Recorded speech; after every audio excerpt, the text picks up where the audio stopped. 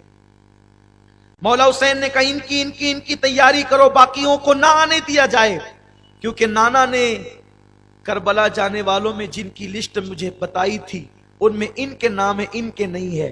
Sughra be be Sughra Fatima, اس لیے انہیں روکا جا رہا تھا کہ انہیں بخار بڑی شدت کا تھا، اٹھ کر کے کھڑی نہیں ہو سکتی تھی. کبھی ماں کا ہاتھ پکڑتی، امی مجھے بھی لے چلو، کبھی بابا کا ہاتھ پکڑتی ہے مجھے بھی لے چلو، کبھی بھائی کو کہتی ہے مجھے بھی لے چلو. ام رباب مولا علی اکبر سے کہتی ہے، اکبر جا تیری بہن سے ملاقات کر، تسلی دے. جوا سال بھائی، 18 سال کا بھائی، اللہ اکبر، بہن کے پاس آتا ہے، پیشانی پہ ہاتھ رکھتا ہے. بہن ہاتھ پکڑ کے کہتی ہے، اکبر مجھے نہیں لے جاؤ گی؟ مولا علی اکبر نے کہا، ابا کا حکم نہیں، اچھی ہو جاؤ، پھر میں وعدہ کرتا ہوں جب تم اچھی ہو جاؤ گی تو خط دینا، ہم آ کر تمہیں لے جائیں گے. تم لوگ کہاں جا رہے ہو؟ بابا نے جانے کے لیے تو کہا ہے لیکن منزل نہیں بتائی ہے. ہماری کوئی منزل نہیں ہے، ہم وہاں جا رہے ہیں. اتنے میں بھائی سے لپٹ لپٹ کے روتی ہے، ہائے میرے دل کے چین، میرا دل دھڑکتا ہے. اکبر میرے تو بڑے منصوبے تھے کہ شبیہ رسول کی شادی میں دیکھتی، ہم شبیہ رسول کی شادی میں دیکھتی. تم کہاں جا رہے ہو؟ مجھے لے کر تو چلو. یہ منظر مولا حسین دیکھ کر کے روتے ہیں، چپ کے اپنی آستین سے آنسو پوچھتے ہیں. جیسے ہی بیٹی کے سامنے آئے آپ بھی رونے لگے. اللہ میرا امتحان ابھی سے شروع ہو گیا. بی بی فاطمہ صغرا کہتی ہے، بابا جان آپ نے صغرا کی کبھی کوئی بات نہ ٹالی، مجھے لے کر کے چلے. بابا میں آپ کے کام آؤں گی، دیکھیے آپ کے کام آؤں گی، میں اصغر کا جھولا اٹھا کر کے چلوں گی اور آپ لوگ کسی کام میں مصروف رہو گے. اگر میرا بھیا اصغر روئے گا، بابا آپ جانتے ہیں نا کہ اصغر مجھے بہت میری گود میں آنے کو پسند کرتا ہے. جب تم کام میں مصروف رہو گے تو میں اصغر کو سینے سے لگاؤں گی، اس کا جھولا جھلاؤں گی، میں تمہارے بہت کام کروں گی بابا. پھر کہتی ہے، بابا اگر سواری کم ہونے کی وجہ سے آپ مجھے نہیں لے جاتے اپنے ساتھ، بابا جان نہیں لے جاتے سواری کم ہونے کی وجہ سے، تو آپ مجھے پیدل لے چلے، میں تمہاری سواری کے پیچھے پیچھے بھاگتے دوڑتے چلوں گی. جب میں دوڑوں گی تو میرے بخار کی شدت کم ہو جائے گی. مولا حسین اپنی بیٹی کو سینے سے لگاتے ہیں، بیٹی تم اچھی ہو جاؤ، ہم اکبر کو بیچ کر تمہیں منگا لیں گے، بلا لیں گے. بابا میں اچھی ہوں. سیدہ فاطمہ صغرا کہتی ہے، میں اچھی ہوں، میں آپ کو بتاؤں. پوری طاقت اکٹھا کرتی ہے اور اٹھ کر کے کھڑی ہونے کی کوشش کرتی ہے. دیکھو بابا میں کھڑی ہو گئی نا، اور جیسے چلنے کے لیے قدم بڑھاتی ہے گر جاتی ہے. بیماری نے شکست دے دی صغرا کو، بیماری نے شکست دی ہے بی بی صغرا کو. صغرا اٹھ کر کے کھڑی تو بھی قدم بڑھائی، چل نہ سکی، گر گئی.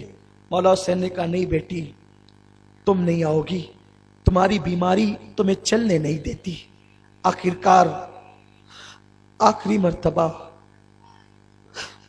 بی بی صغرا نے کہا، تم جاتے ہو نا، میرا دل کہتا ہے تم واپس نہیں آؤ گے، میرا دل کہتا ہے تم لوٹ کے نہیں آؤ. بابا آخری مرتبہ اپنی بیٹی کو سینے سے لگا لو. پھوپھی زینب تمہاری بات بابا نہیں ٹالتے، مجھے لے کر کے چلو. بہت روتی ہے. حسین کہتے بیٹی میرا امتحان نہ لے، مجھے جانے دو. سامان تیار ہوا، فجر کے وقت میں تھوڑی دیر باقی ہے. آج وہ دن ہے مدینے پر، مدینے کے ذرے ذرے رو رہے ہیں، مدینے کی در و دیوار رو رہی ہے. ایک دن وہ تھا آج سے 60 سال پہلے جب اہل مدینہ حضور کے